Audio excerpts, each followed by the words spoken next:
Segundo lugar, para vencer essa luta, eu e você precisamos saber o seguinte: além de nos fortalecermos no Senhor e no seu poder, nós precisamos nos lembrar que nós não podemos subestimar o poder e nem o exército do nosso inimigo. Não subestime o poder e o exército do seu inimigo. E eu já falei um pouco sobre isso, mas vou enfatizar novamente. As nossas dificuldades são muito maiores do que se tivéssemos que lutar contra homens. Se a guerra fosse humana, seria espada contra espada, homem digladiando contra homem, força sendo repelida contra espada, e um homem contra outro homem, né? A ideia aqui é de uma luta que é homem contra homem ali, né? Que a gente fala assim, no mano a mano. A gente está acostumado a ver muitos filmes de guerras, né? Com metralhadoras e canhões, mas naquela época era um contra um. E aí ele diz assim, porque, verso 12, veja, Efésios 6:12, porque a nossa luta não é contra carne e sangue, uma expressão muito idiomática, não é, de Paulo, que significa não é contra seres humanos, contra pessoas. A nossa luta não é contra pessoas. Se não é contra pessoas, é contra quem? Já é a pergunta natural do ouvinte. Mas, aí vem o que Paulo está querendo dizer para nós, mas é contra principados e as potestades e os dominadores deste mundo tenebroso, contra as forças espirituais do mal, ou forças espirituais que são malignas, que estão nas regiões celestiais. A NVT, que é uma nova tradução, chamada Nova Versão Transformadora, diz assim, porque nós não lutamos contra inimigos de carne e sangue, mas contra governantes e autoridades do mundo invisível, contra grandes poderes deste mundo de trevas e contra espíritos malignos nas esferas celestiais. Você está prestando bem atenção no que nós estamos lendo aqui? Há um mundo espiritual que nós não conseguimos ver, chamado regiões celestiais ou lugares celestiais, ou seja, que são um lugar invisível aos nossos olhos, graças a Deus, em que é travada uma batalha espiritual. Ah, mas eu não me alistei nesse negócio. Aí você deve estar pensando, eu não quero fazer parte desse negócio. Você não tem escolha. Se você é de Cristo, você já faz parte do exército de Cristo, você está na luz. Se você não é de Cristo, você faz parte do exército do inimigo, você está nas trevas e você já pertence a ele. Então você não tem escolha. Se você não crê em Cristo como seu Senhor e Salvador, você pertence ao reino das trevas. Se você já entregou a sua vida a Cristo, já confessou os seus pecados, a Bíblia diz que Deus lhe tirou do reino das trevas e lhe trouxe para o reino da luz. Há um resgate, uma redenção, um transplantar. E você está no reino da luz, estando no reino da luz, você precisa vestir-se dessa armadura e lutar, ou se defender quando o exército chegar, ou quando o inimigo chegar. Certo? Você está entendendo a dimensão, a seriedade da coisa? Por isso que ele diz, a nossa luta não é contra carne e sangue, não é contra seres humanos, não é contra pessoas. A nossa luta não se dá no plano físico, mas no plano espiritual. A nossa luta não é contra seres humanos, mas é contra seres celestiais. Não seja displicente, nem ingênuo. Use diariamente toda a armadura de Deus, Paulo está dizendo. Porque é essa armadura que vai lhe proteger contra os ataques constantes do inimigo. Então a linguagem aqui é de vigilância constante contra o inimigo, estado de alerta. Claro, você não vai dormir com a armadura, é estranho, mas você tem que acordar e já coloca a armadura e você fica pronto para a batalha. Eu acho interessante que a gente passa ali em frente da escola de cadetes, né? SPSEC, Escola de Cadetes Preparatória do Exército, e eles estão lá armados, né? Você vê ali às vezes até carros oficiais, às vezes até um tanque, algumas coisas assim que Claro, ali é o território do exército. E tem uma placa assim, não ultrapasse. Né? Não ultrapasse. Você não é bobo de ultrapassar. Você vê que do outro lado tem pessoas armadas.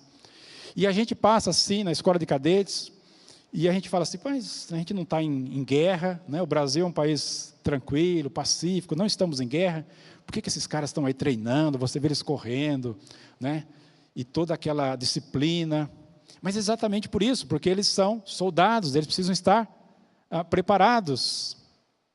Então, para nós, assim, é meio estranho, porque não estamos em guerra, mas para eles estão treinados, e são treinados para isso, porque a qualquer momento eles podem ser chamados, se não no nosso país, para auxiliar, às vezes, um outro país, como já foram para vários. Veja que interessante, Efésios 6:11 diz assim, vistam-se toda a armadura de Deus, vistam-se com toda a armadura de Deus, para vocês ficarem firmes contra esse lado do diabo.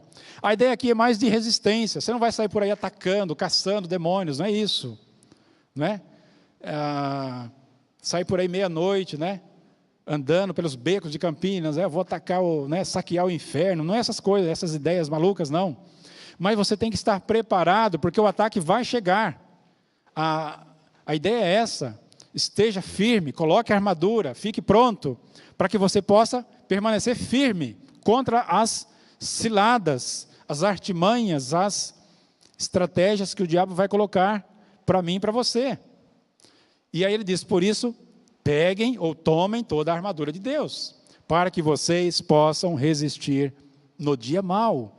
E essa expressão, no dia mau, significa que, além das dificuldades que a gente tem diariamente, haverá um dia em que será mais intenso. A luta será travada de forma mais intensa, proposital, em que haverá uma opressão diabólica, satânica, demoníaca, para querer lhe afastar o servo de Deus, da comunhão com Deus, para fazê-lo pecar, se afastar da presença de Deus. Por isso Paulo diz, olha, para que você possa resistir no dia mau.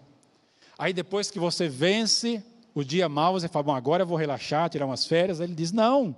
E depois de terem vencido tudo, permanecer firmes, inabaláveis. Então, assim, não pode descuidar. Você não pode baixar a guarda.